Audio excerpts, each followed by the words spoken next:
Nah sekarang kita apa yang bisa kita lakukan yang bisa membanggakan Nabi kita Muhammad Sallallahu Alaihi Wasallam kecuali majlis taklim seperti ini. Nabi tersenyum ketika melihat umatnya duduk di majlis ilmu.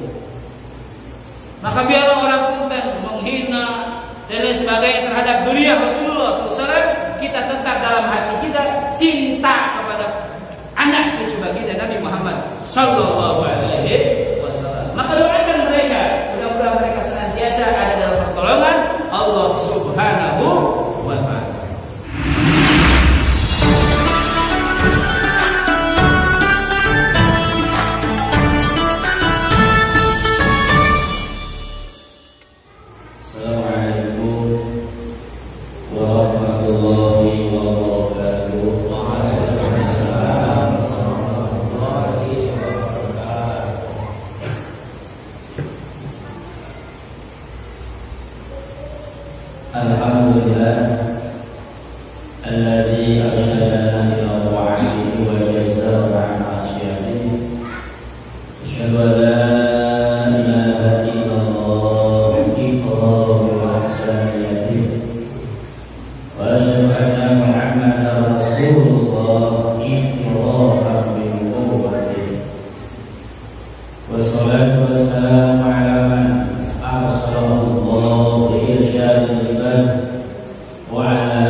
Itu keras disunahkan. pasar. Jadi besok Bapak datang ke pasar, ketawa. Ini jelas dalam tangkeh Allah dijelaskan dalam syarahnya.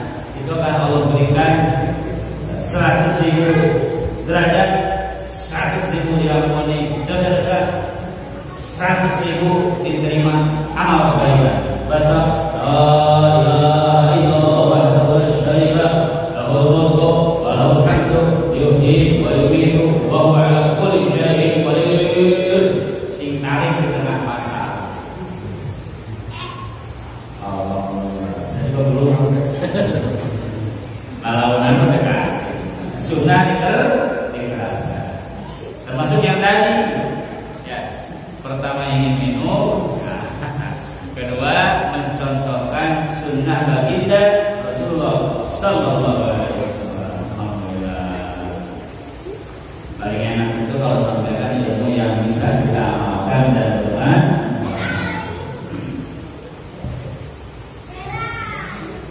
Ada juga amalan-amalan sebelum kita lanjutkan. Jadi saya senang ya, bahagia yang bersih makmur. Alhamdulillah, mudah-mudahan saya nanti juga selalu bertemu dengan orang-orang soleh. Amin. Ini orang-orang pilihan Allah Subhanahu wa Ta'ala. Saya itu meskipun sedikit tak lama bisa, tapi bisa manfaat seperti ini.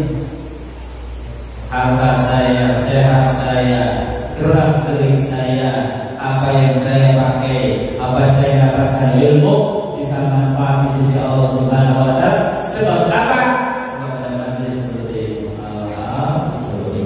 Maka bagi orang yang menggagas mendirikan dan lain sebagai terlibat dalam berdirinya masjid ini, terlibat dalam adanya majlis taklim ini, maka mereka mendapatkan daripada pahala dan keberkahannya. Amin ya rabbal alamin. Apakah dia masih hidup atau sudah meninggal? Doakan mudah-mudahan mereka senantiasa ada pertolongan Allah Subhanahu wa Ta'ala. Amin ya rabbal alamin. Di antara para amalan Allah itu ada para wali yang amaliyah setiap harinya itu adalah sholat sunat mutlak 1000 rakaat. Berapa? 1000 rakaat. Di antaranya Al-Imam Abi Hasan Syadili, kemudian Al-Imam Ahmad Badawi, Al-Imam Ahmad Rifai, kemudian juga Al-Imam Ibrahim Dasuki, itu dia Rasulullah SAW. Jadi ada 4 sekawan, 4 bersaudara. Kemudian Tuan Syekh Abdul Qadir Al-Jalali Al-Susiro, di keempat itu Tuan Syekh Abdul Qadir Al-Susiro, Ahmad Rifai, Syekh Ahmad Badawi, Syekh Ibrahim Dasuki, 4 bersaudara dari Hasan dan Husain. Luar biasa. Sebab mereka akan bisa mengenal Allah Subhanahu wa Ta'ala. Sebab mereka akan bisa mengenal ilmu-ilmu Allah Subhanahu wa Ta'ala. Sebab mereka bisa kita sholat, ibadah, kemudian ibadah haji, ibadah salat dan ibadah-ibadah yang lainnya. Sebab mereka, alhamdulillah. Artinya dari mereka kepada alim ulama terus membawa sampai kepada kita semua. Nah, mereka amalannya 100.000 rakaat, 1.000 rakaat dalam setiap hari. Ini bukan amalan enteng. Saya bukan mengajak hadirin untuk sholat sunat mutlak 1000 rakaat. Borok rakaat. Borok. Kalau pernah dia bilang beraat. Saking mualnya lain borok beraat. Jadi saya sampaikan ini samanya saya mengajak sholat sunat 1000 rakaat. Tapi meskipun padahal kenyataannya lama-lama iman naik, mungkin seseorang bisa maqam wali sholat sunat 1000 rakaat dalam seharinya. Kita kan tidak tahu. Betul Pak? Betul. Maka iman dijaga, tingkatkan. Ini juga bagian daripada meningkatnya iman. Ini yang mengadakan seperti ini. Ini tujuannya baik, ingin membahagiakan ahli ilmu yang suka duduk di pengajian. Artinya ini iman naik terus dan naik karena terus ingin berbuat kebaikan sekecil apapun. Mungkin suatu saat akan lebih tinggi dan maqam wali bisa melakukan hal-hal yang menurut akal tidak bisa, tapi bisa dilakukan dengan pertolongan Allah Subhanahu wa taala. Ada juga seorang waliullah Muhadrah maksudnya dikatakan bahwasanya Al-Habib Hasan bin Shalih Al-Bahri ini di Hadrah Maut. Beliau ini sholatnya hanya 2 rakaat. Alhamdulillah, Ustaz. 2 rakaat. Takbiratul ihramnya ba'da isya.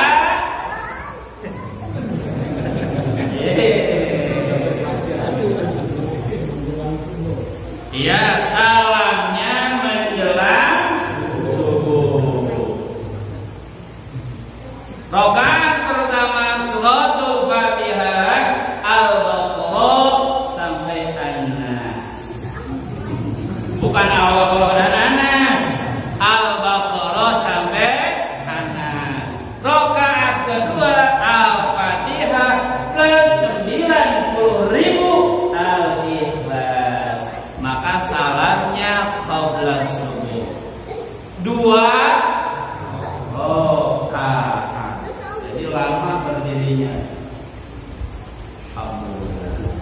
Tapi ternyata duduk di majlis ilmu, belajar ilmu fardu ain, setengah jam saja berbanding dengan 1000 rakaat salat sunnah.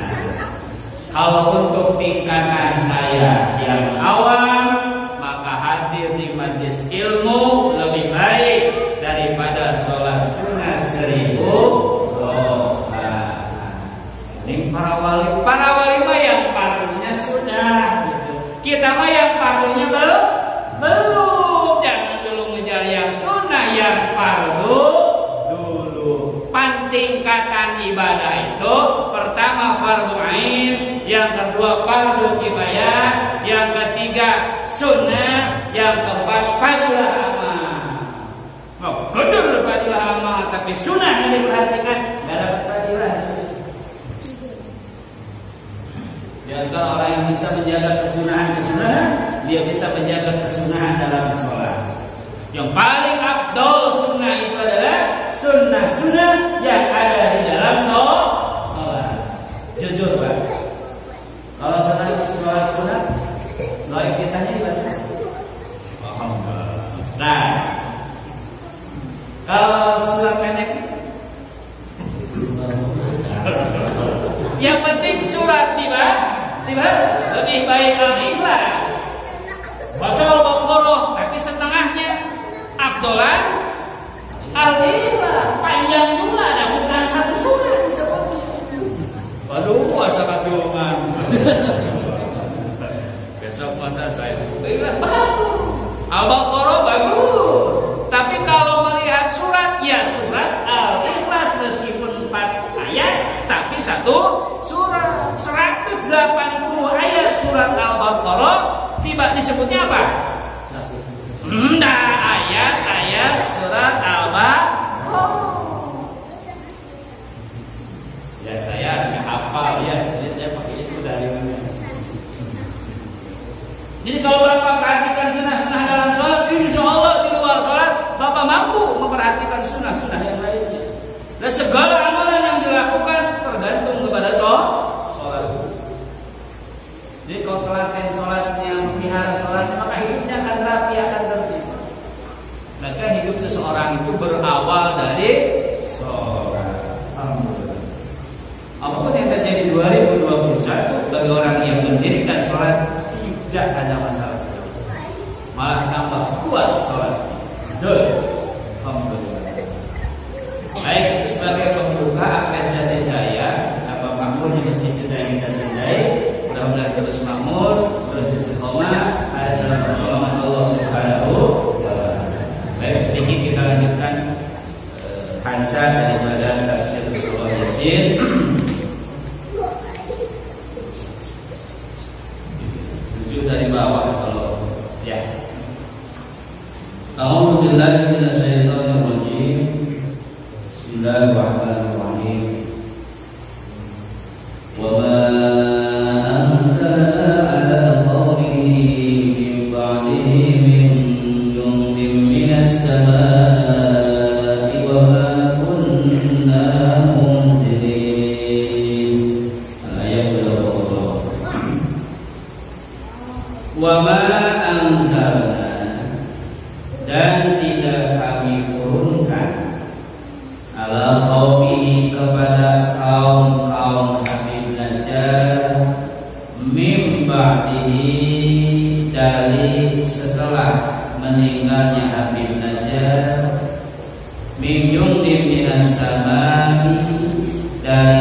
Orang yang sakit sabar diampuni dosanya selama sakit.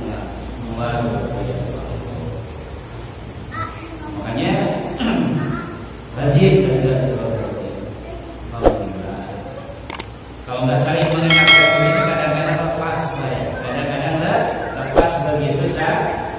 Sempatkan sehari 1 kali. Afdolnya sehari siang 1, malam 1. Jadi pada subuh 1 kali baca Yasin, Allah kasih aman sampai sore. Kalau baca Yasin pada maghrib atau pada isya atau menjelang mau tidur, Allah kasih aman beserta keluarganya sampai waktu subuh. Kalau sudah seperti ini, apa yang kita khawatirkan?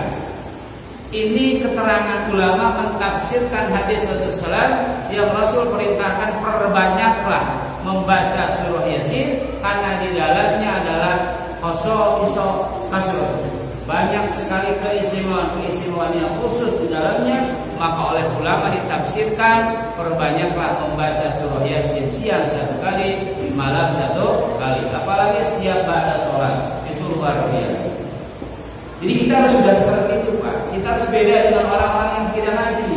Kita ibadahnya harus berbeda dengan orang yang belum mengaji. Yang pertama tambah semangat, yang kedua menjadi syiar bagi yang lain melihat kebaikan yang dilakukan oleh kita.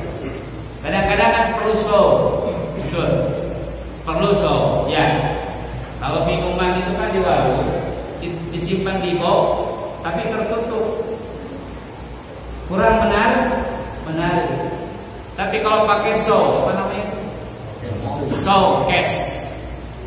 Saya pengalaman bikin showcase. Showcase air lunas saya dijual. Air lunas selalu tutup, jadi jual.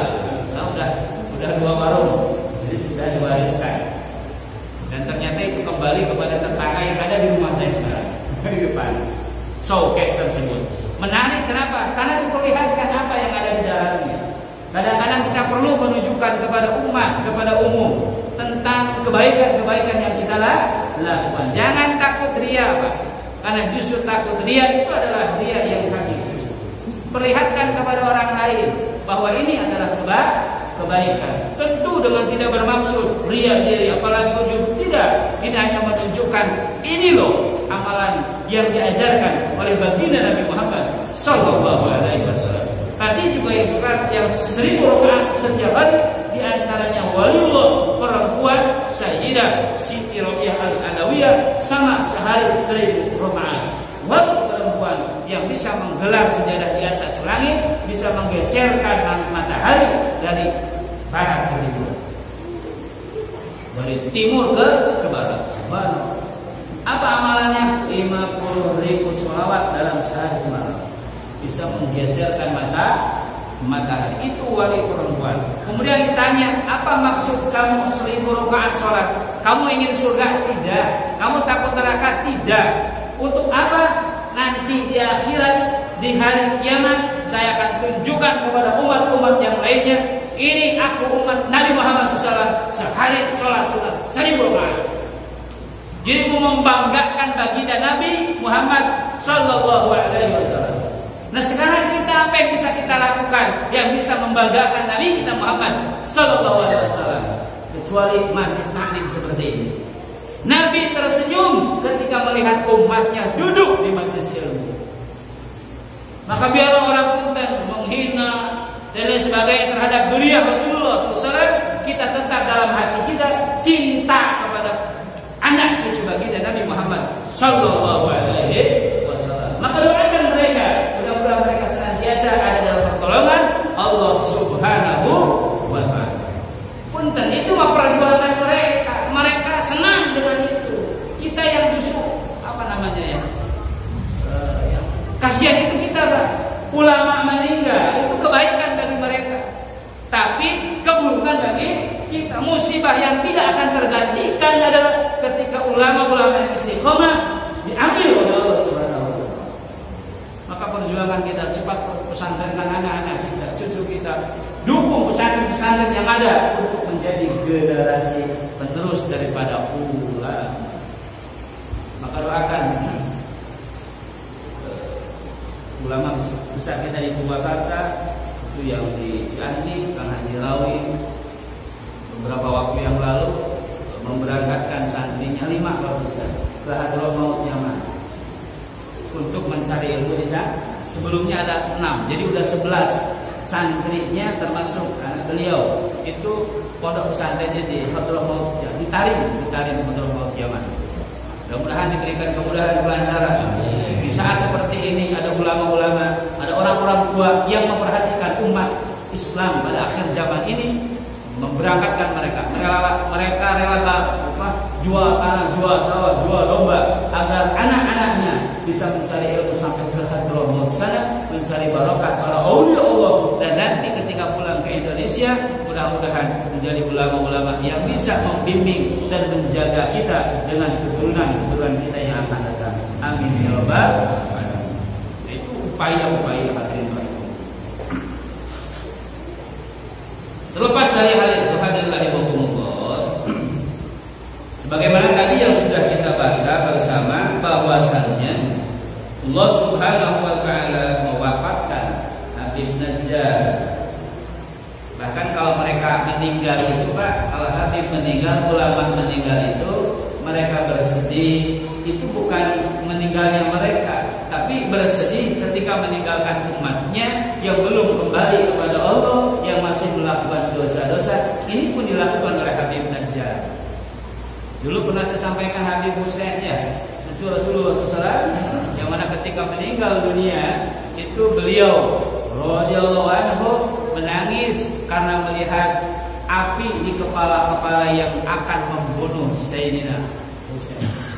Jadi melihat api itu menunjukkan bahwa kelak dia akan disiksa oleh Allah Subhanahu wa taala di dalam api neraka, dan ditunjukkan oleh Allah Subhanahu wa taala saat itu, sehingga beliau menangis bukan karena akan dibunuh, bukan, pantang Pak. Duriah Rasulullah SAW itu dibunuh, dipenjara dan lain sebagainya. Memang itu perjuangannya seperti itu. Kebahagiaan mereka itu perjalanan seperti itulah dinamakan afiyah. Kita kalau minta sama Allah sehat walafiat, di antara makna afiyah itu begitu Pak. Secara zahir terlihat tidak enak, tapi hakikatnya enak.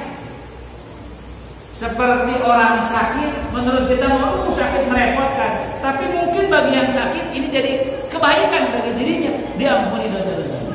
Dulu mungkin pernah saya sampaikan seorang habib di Jawa sana, ada seorang habib yang amaliyahnya itu suka ngobatin Pak. Itu suka ngobatin gitu, setiap hari itu begitu amaliyahnya.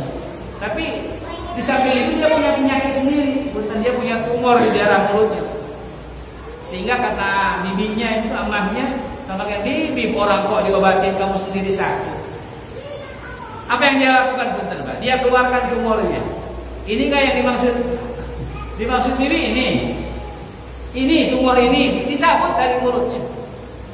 Akhirnya bibinya terdiam, disimpan lagi di dalamnya. Disimpan lagi Pak. Karena mungkin itu dari bagian. Kalau kita ini sakit, punten, sakit bisa jadi halangan ibadah, betul Pak ya? Iya kan? Anda sunnah dulu ya, enggak kuat, duduk terbalik. Itu kan memang manusiawi. Orang akan mengalami itu.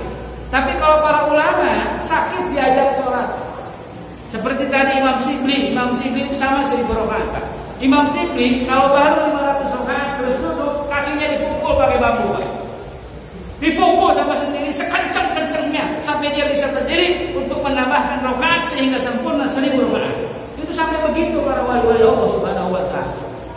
Maka mudah-mudahan kita paham afiyah ini. Kondisi apapun yang terjadi pada diri kita, semuanya baik bagi kita. Tidak ada yang tidak baik yang Allah berikan kepada setiap makhluknya, termasuk kita. Maka tidak boleh kita mengeluh terhadap apa yang terjadi kepada diri kita. Pantang. Semangat Pak ya kalau ngaji Pak ya. Nanti pas ke rumah cari lagi pengajian. Saya Pak kalau pusing-pusing ngaji, saya kejar kewal-kewal di motor saya berangkat ngaji. Kalau motor pahit tinggal kembali, kalau pusing-pusing ya ngilu ke Bandung kan begitu ya. Orang dari Cililin, orang dari Bandung Barat, dari mana-mana datang Bandung, saya ternyata duduk di sana hanya 1 jam kurang lebih. Ternyata kebahagiaannya luar biasa. Pusing, penat, kesusahan sebelum itu terobati hanya dengan duduk 1 jam di majlis ini. luar biasa. Kenapa? Karena di sana adalah orang-orang soleh berkumpul, pada berdoa, malaikat pun berkumpul di sana. Alhamdulillah. Nah, maka di sini dijelaskan setelah Habib Najjar meninggal, Allah Subhanahu wa Ta'ala setelah itu tidak menurunkan lagi malaikat. Jadi tidak ada lagi kejadian Allah Subhanahu wa Ta'ala memerintahkan malaikat Jibril untuk menghancurkan umat manusia. Maka Pak jangan khawatir. Selama lingkungan kita masih ada yang istighfar, masih ada yang ibadah seperti ini, maka selama itu Allah tidak akan mendatangkan bencana kepada kita semua. Bahwa tidak akan. Itu sudah jaminan Allah kepada Nabi Muhammad SAW yang khitabnya sampai kepada kita semua. Artinya kita semua yang ada di sini teruslah meminta ampunan kepada Allah Subhanahu wa Ta'ala. Mudah-mudahan sebab itu kita dijauhkan daripada bencana dan mara bahaya. Amin ya rabbal alamin. Singkatnya adalah Allah Subhanahu wa Ta'ala wa anzalna ala qabil habibin ba'da mawti jundan minas sama'i lahu qaumahu ma kunna naf'alu hadzal amra bi ahlakihim kana aisara indana mimma yadulluna summa baina Allah Ta'ala sabab hakim wa qala Ta'ala. Jadi sebab Allah Subhanahu wa Ta'ala menurunkan bencana merusak kaum daripada Habib Najjar oleh sebab mereka menolak kebenaran yang dibawa oleh 3 utusan saat itu, utusan Nabi Isa alaihi salam, sehingga itu Allah memerintahkan malaikat Jibril untuk menghancurkan mereka dengan 1 kali hentakan, 1 kali jeritan. Mereka semuanya dimatikan oleh Allah Subhanahu wa Ta'ala sebab keingkaran mereka terhadap ajaran daripada utusan Allah Subhanahu wa Ta'ala. Artinya kita semua mudah-mudahan sebab dengan mengetahui kisah ini berusaha kita jaga keimanan kita sampai akhir hayat kita. Kita jaga keimanan keluarga kita, anak-anak kita, kerabat kita, lingkungan kita daripada pengaruh-pengaruh yang bisa merusak keimanan seseorang. Alhamdulillah sampai hilang imannya. Maka terus buat sesuatu yang bisa memotivasi meningkatnya iman kita kepada Allah Subhanahu wa Ta'ala. Perbanyak sholawat, perbanyak zikir, perbanyak kebaikan-kebaikan yang diperintahkan oleh Allah dan baginda Rasulullah dengan niat mudah-mudahan iman kita meningkat dan tetap berada di dalam hati dan sampai kita sampai akhir hayat kita. Harus punya niat, harus punya keinginan agar iman ini tidak lepas daripada diri kita. Rabbana la tuzigh qulubana ba'da idh hadaitana wa hab lana min ladunka rahmah innaka antal wahhab. Minta kita pertolongan kepada Allah setelah Allah beri kita keimanan. Tidak menutup kemungkinan iman seseorang hilang ketika meninggal dunia. Tidak menutup kemungkinan orang yang tadinya kafir ketika meninggal iman kepada Allah Subhanahu wa Ta'ala. Sebab ini kita minta sama Allah Subhanahu wa Ta'ala, kita bersyukur atas nikmat iman ini. Mudah-mudahan dengan syukur ini ya Allah kami ditetapkan iman kita sampai akhir hayat kita, biar bagaimanapun keadaan kami, keadaan lingkungan kami, keadaan dunia ini, asalkan iman kita tidak lepas daripada hati kita selama hidup kita, terutama ketika kita meninggal hancurnya ini. Allahumma hawin alaina fi sakaratil maut. Kita minta sama Allah mudahkan dalam sakaratul maut. Maksudnya adalah ingin kita meninggal husnul khatimah. Amin ya rabbal alamin. Insyaallah minggu depan saya titip Ustaz Hasan ya. Saya di Nasional Ibadah menemukan satu doa, mudah-mudahan Ustaz sudah tahu ini. Satu doa yang mana doa ini bisa menjadikan seseorang meninggal husnul khatimah, yang dibacanya adalah antara sholat sunat qabla subuh dan subuh. Jadi biasanya kalau di Hadrah Maut sana, di daerah Yaman sana, sholat subuh itu sudah mau akhir. Ini sudah menjelang mau terbit matahari, itu sudah mau sholat subuh. Karena banyak amalan-amalan yang dibaca oleh mereka.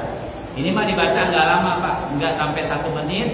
Nanti insya Allah saya sampaikan. Tujuannya begini Pak, saya sampaikan, saya punya keinginan sama Allah. Mudah-mudahan saya sampaikan ilmu ini, saya pun mudah-mudahan sehina apapun, sekotor apapun, mudah-mudahan meninggal di dunia husnul khatimah, meninggal dengan membawa iman dan Islam. Islam, insya Allah.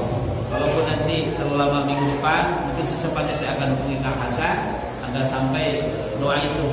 Mumpung saya ingat Pak, mumpung saya ingat, nanti saya akan perbanyak, mudah-mudahan bermanfaat.